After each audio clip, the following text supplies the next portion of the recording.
So continuing on with how to prep a horse or draft horse Clydesdale for a show arena is I'm going to go over how to do the foretop and the things you need for that.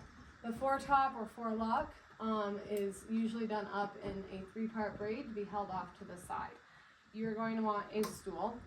No matter how low-headed your horse is, you want to be able to see a clear view on top that you have everything separated.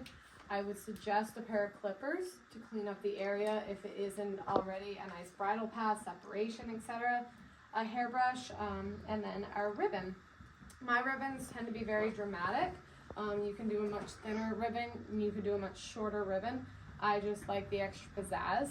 It's anything from all the same color to bicolor or even tricolor, whatever your preference is and whatever your show colors are. So once we get the horse secure and safe, we're going to put them in the cross guys and we're going to separate the mane backwards and the forelock forwards.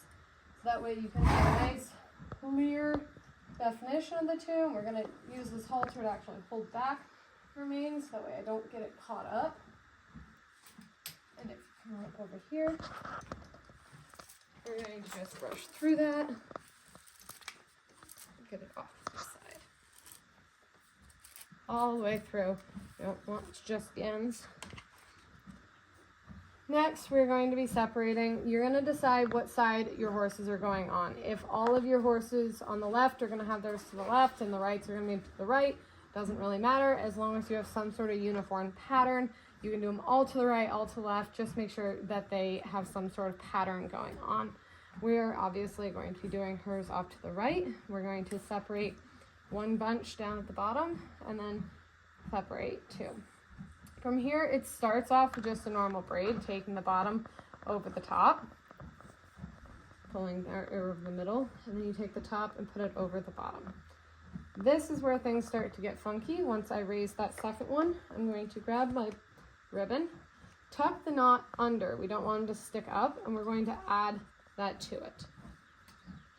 Holding quite firmly, we're going to take the top one and come over the top, grab another one of those, making sure not to over pull and keep the knot underneath. This is where I start by widening my ribbon and undressing the entire clump of hair in it, so that way it ends up covering it. Then the third and final one is over, again, widening, covering over it. So that way, by the time I'm done, if you have they'll all be enclosed in the ribbon.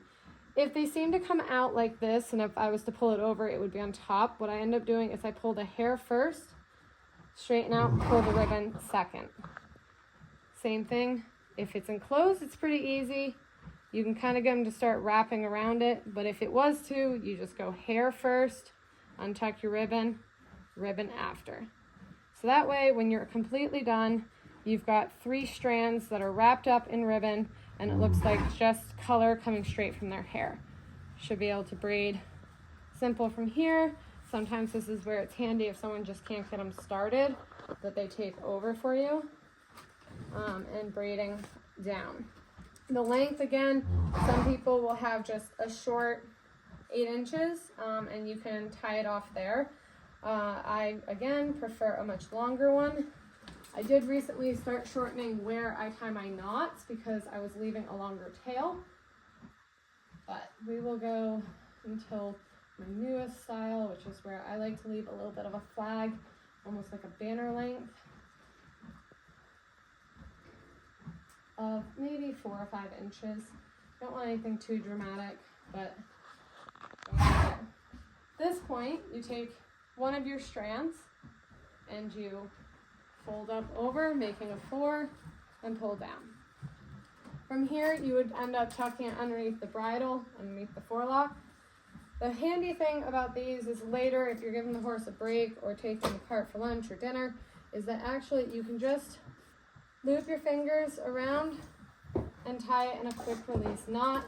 Keeps it up out of the way, somewhat out of their eyes, nothing more than the forelock would be. Pull it loose when it's time to be in the show ring. So that way it's out of their face, it won't fall in the water, it will stay nice and neat, and you don't have to worry about doing it every single day. The last but not least on the details, With me, I like to have these fancy little V's. These are clearly a little worn out. They're from last year and we haven't gotten into show season yet. I just simply fold the ribbon in half and cut at a diagonal. I usually melt the ends a little bit so they're cleaner, but that's just another little extra pizzazz. Every little bit counts. Good luck, and leave any comments if you have questions.